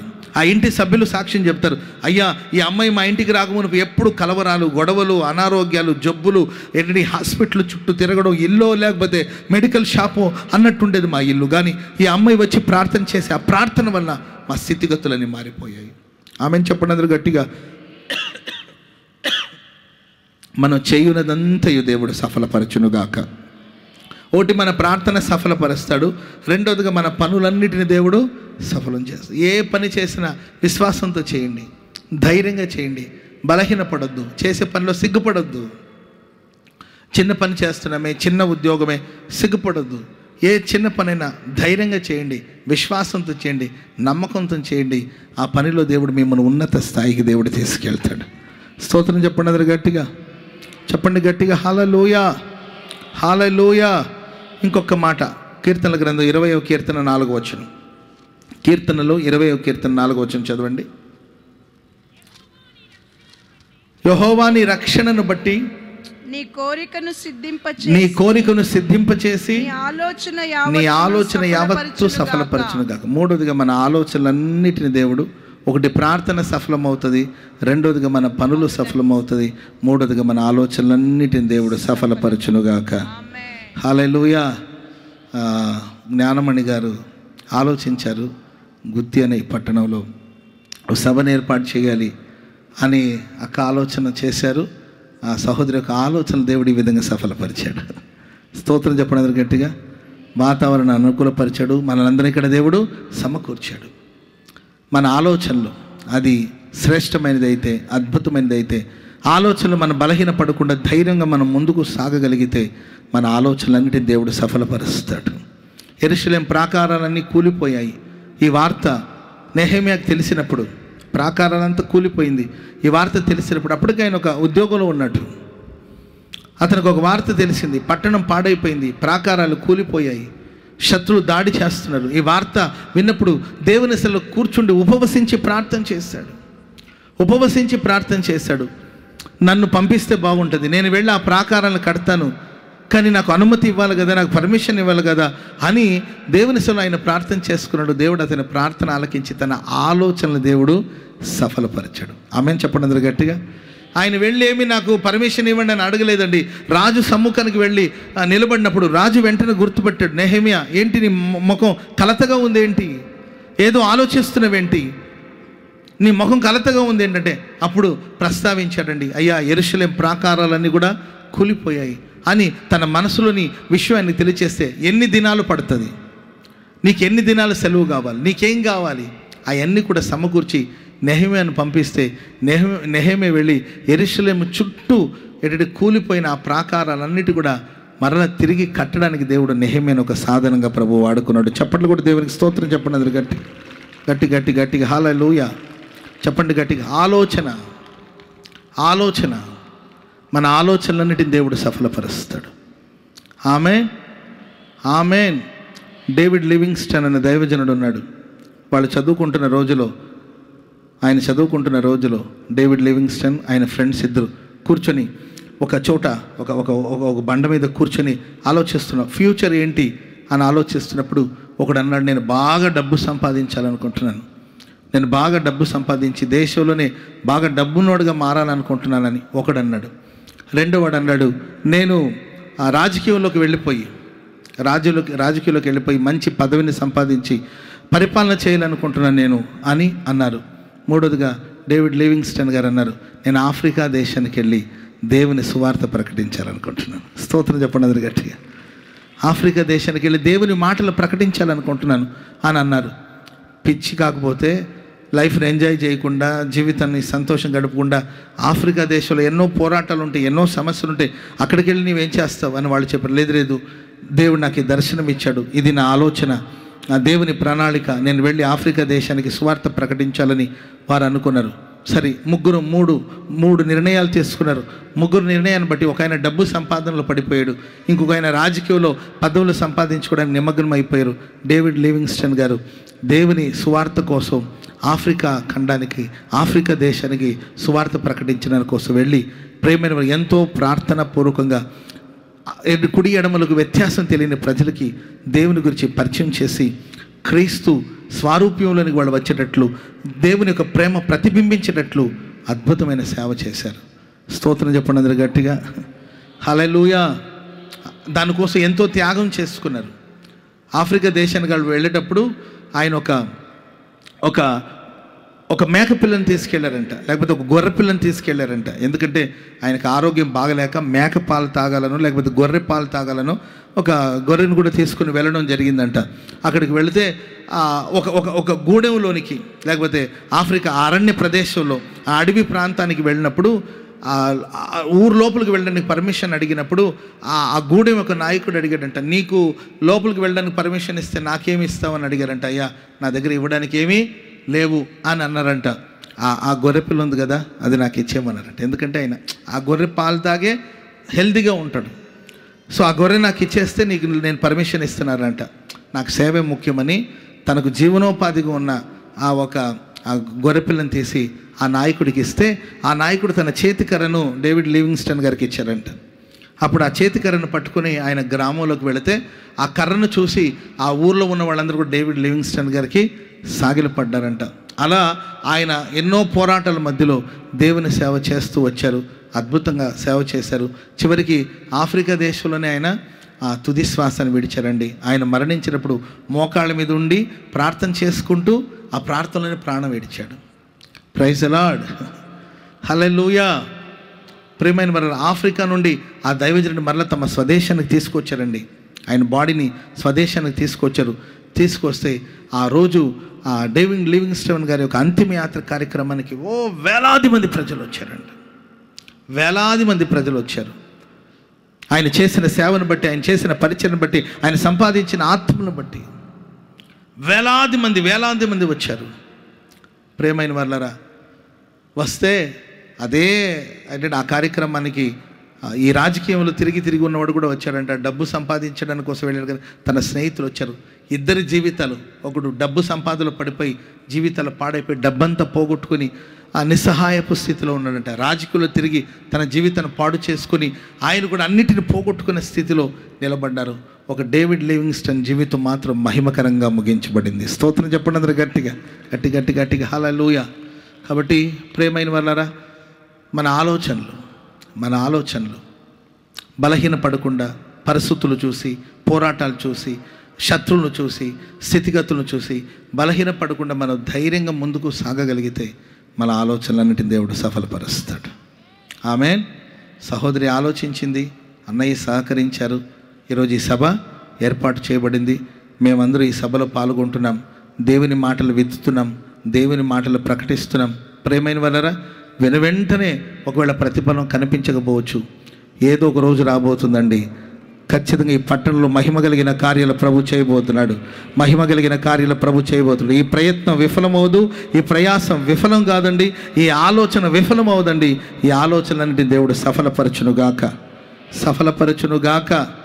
బైబిల్ చెప్తుంది, బలహీనులు కాక ధైర్యం వహించండి, మీ కార్యాలు సఫలమవుతుంది. సో ఎప్పటికీ బలహీనతకు చోటు ఇవ్వకుండా ధైర్యం కలిగి మనం ముందుకు సాగిపోవాలి. ఆమేన్. అప్పుడు మన ప్రార్థనలన్నీ దేవుడు వింటాడు, ప్రార్థన సఫలం చేస్తాడు. మనం చేసే అన్ని పనులను, సర్వ ప్రయత్నాన్ని దేవుడు సఫలపరుస్తాడు, మన ఆలోచనలన్నిటిని సఫలపరుస్తాడు. దేవుడి మాటలు మన వినికిడిలో స్థిరపరిచి ఆశీర్వదించుగాక. దయచేసి అందరూ లేచి నిలబడండి. ఒక చిన్న ప్రార్థన చేసుకోబోతున్నాం. దయచేసి అందరూ లేచి నిలబడండి, ఎక్కడ వాళ్ళు అక్కడ. ప్రేమానమ్మకం కలిగిన మా ప్రియ పరలోకపు తండ్రి, నీ పరిశుద్ధ పుణ్యనామాన్ని బట్టి వందనాలు, స్తోత్రాలు, కృతజ్ఞతాస్తుతులు చెల్లిస్తున్నాను.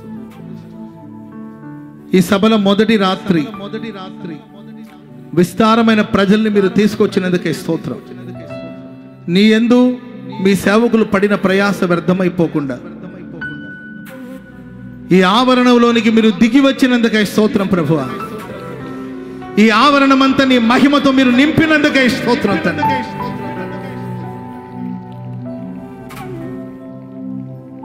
బలహీనంగా ఉన్న వారిని మీరు బలపరిచారు, కృంగిన వారిని మీరు లేవనెత్తారు, గుండె చెదిరిన వారిని మీరు బాగు చేశారు, ఒక్కొక్కరి హృదయాన్ని మీరు ధైర్యపరిచినందుకే స్తోత్రం తండ్రి.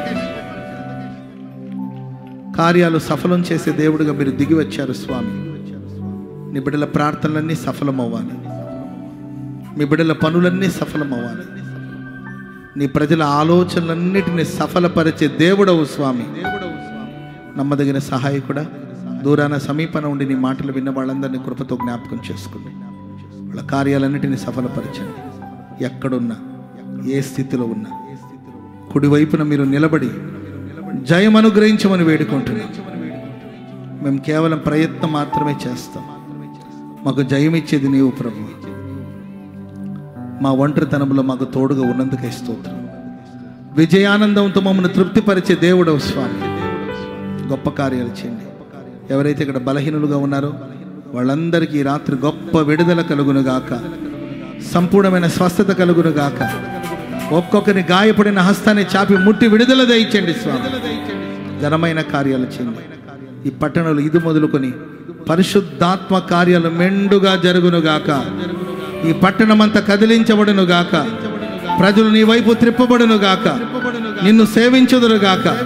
ఘనకార్యాలు ఈ ప్రాంతంలో జరుగును గాక. ఆశీర్వదించమని వేడుకుంటున్నాం. దేవాన్ని ప్రజల కోసం గుప్పిలు విప్పండి. ప్రతి జీవి కోరికను మీరు తృప్తిపరిచే దేవుడు.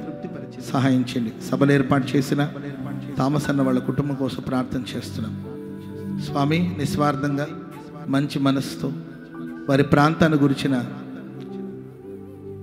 ఆసక్తితో బాధ్యతతో ఈ పట్టణం మీద నడుకున్న దర్శనాన్ని బట్టి ఎంతో ప్రయాసపడి సభలు ఏర్పాటు చేసుకున్నారు ప్రభువా. వారి ఆశలన్నిటిని మీరు నెరవేర్చినందుకే స్తోత్రం. ఈ పట్టణంలో అనేక ఆత్మలు మీరు దయచేయబోతున్నందుకే స్తోత్రం తండ్రి. తగిన ప్రతిఫలం ఇచ్చి ఆశీర్వదించండి. రేపటి రోజు మరుసటి రోజు జరిగే సభలు కూడా మీరు దీవెనకరంగా జరిగించండి. రేపు ఆ మరుసటి రోజు వాక్యాన్ని అందించే సేవకులు కూడా మీరు బలపరిచి వాడుకోమని వేడుకుంటూ మీ చేతులు సమర్పిస్తూ, ఈ మొదటి దినాన్ని ఎన్నో ఆటంకాల మధ్యలో కూడా మీరు మా మధ్యలో ఉండి ఈ దినమును మీరు మహిమగా మార్చినందుకే స్తోత్రాలు చెల్లిస్తూ, ఘనత మహిమ ప్రభావాలు మీకే ఆరోపిస్తున్నాం. నీ ప్రజలు ఈ ఆవరణాన్ని విడిచి వెళుతుండగా నీ ప్రజలందరికీ కృప కలుగును గాక, కృప కలుగును గాక, క్షేమం కలుగును గాక, మీ సన్నిధి తోడుగా ఉండును గాక. గొప్ప కార్యాలు చేసి ఆశీర్వదించమని వేడుకుంటూ, నిలిచి నీ మాటలను ప్రకటించడానికి నీవు నాకు ఇచ్చిన అవకాశాన్ని బట్టి కూడా ప్రభువా మీకే వందనాలు వందనాలు వందనాలు స్తోత్రాలు చెల్లిస్తూ యేసు నామాన ప్రార్థన చేసి అడిగి వేడుకుంటున్నాం తండ్రి. ఆమేన్, ఆమేన్. మన తండ్రి అయిన దేవుని ప్రేమ, కుమారుడైన యేసుక్రీస్తు వారి కృప, పరిశుద్ధాత్మ దేవుని సన్నిధి సహవాసము సమాధానం ఇప్పుడును ఎల్లప్పుడూ కూడి వచ్చిన మనకును సకల కోటి పరిశుద్ధులకును శ్రద్ధగా దేవుని వాక్యాన్ని ఆలకించిన వారందరికీ సదాకాలం కృపా సమాధానం తోడి ఉండి నడిపించుగాక. ఆమేన్. హల్లెలూయా, హల్లెలూయా.